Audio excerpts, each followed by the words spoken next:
My name is Tariere. One of the things that I'm the most proud of is my Nigerian heritage. I have enjoyed so many wonderful experiences in this country which have helped shape me in becoming the person I now am, a strong, independent and relevant woman.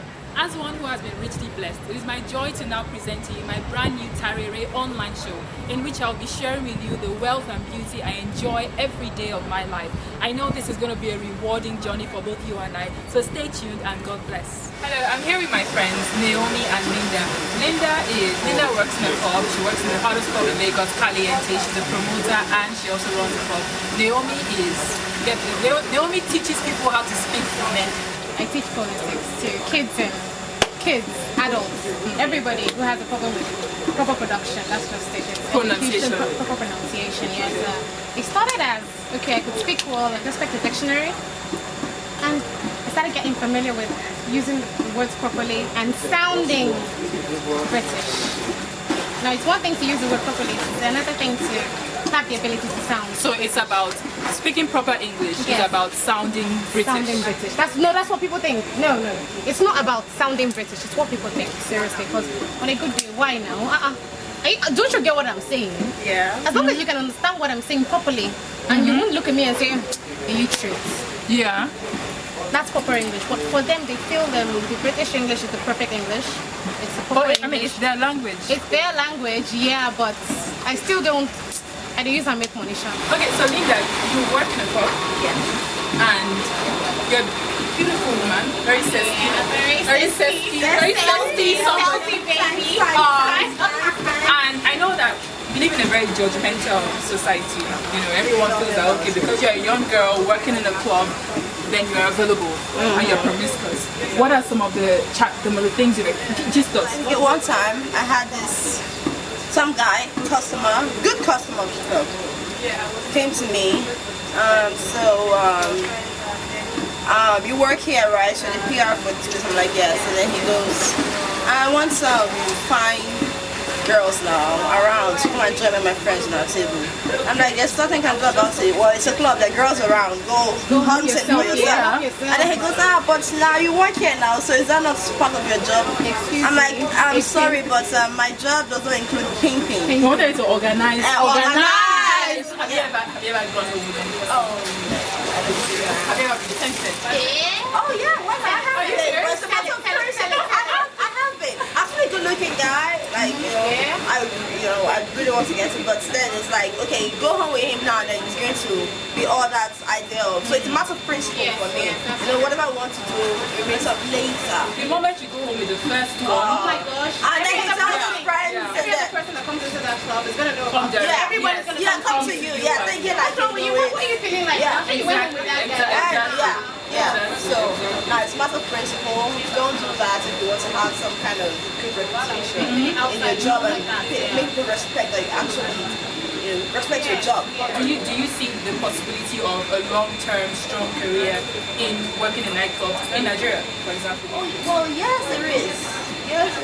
I could, because you start promoting clubs, running it, and then you know what it is, and then you get enough money or open your own club, and then you have like you know how to run the place, like how women get married for money. Do you think like that is like necessary, or what's your take on it? I don't think it's necessarily a bad thing for a woman to want to have financial security in her marriage. I mean, see, forget all this independent woman liberation. I'm a traditional woman. I want my man to look after me.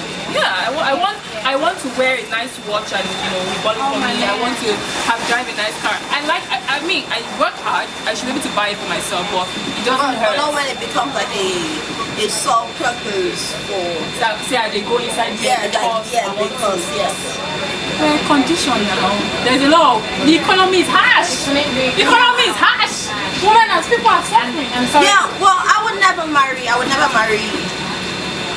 poor man.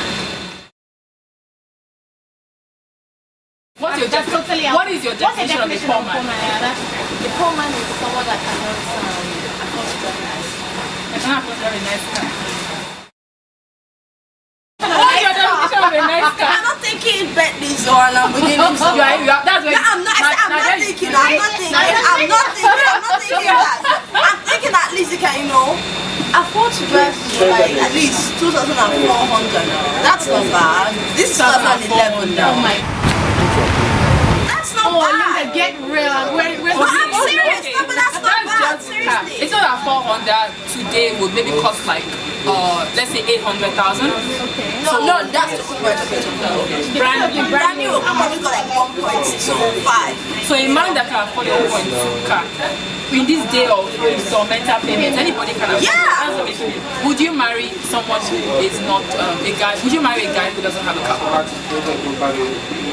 Yeah, she's scratching her head.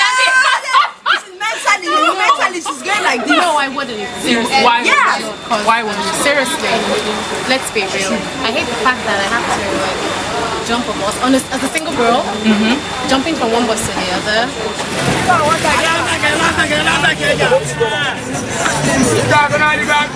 That's smelly. Oh my god. Have you ever been in a bus and then that body odor or that mouth odor? Oh gosh, it just consumes you. You know?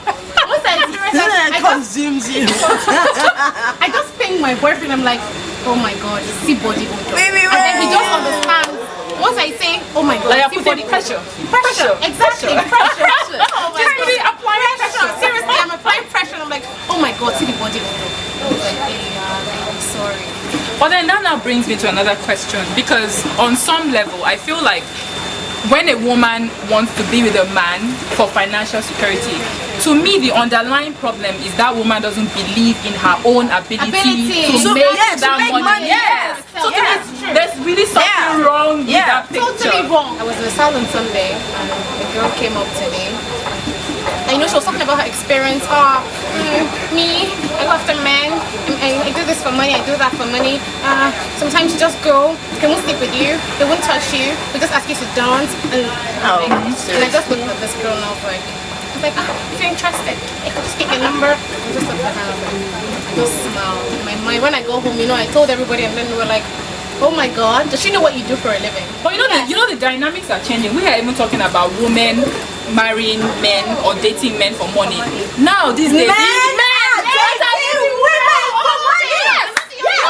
Yes. The dynamics are changing. What? It's guys that are now, because these days guys now check you out and say, they want to know what's up. I mean, it's scary. It's actually very scary. I'm saying this thing about the strong, independent, and relevant woman, and it's something that it started as a joke for me, but it's something that's become really serious, because in everything we do, women were always like kind of subjugated to the background and expected to be nothing more than just everything that people expect women to be. So I find it very important that young women, like us, especially African women, stand up and represent that in everything that we do. You in what you do, you in what you do, me in what I do, and actually have the character and value to back it up. So please, can we just look into the camera and tell everybody who we are?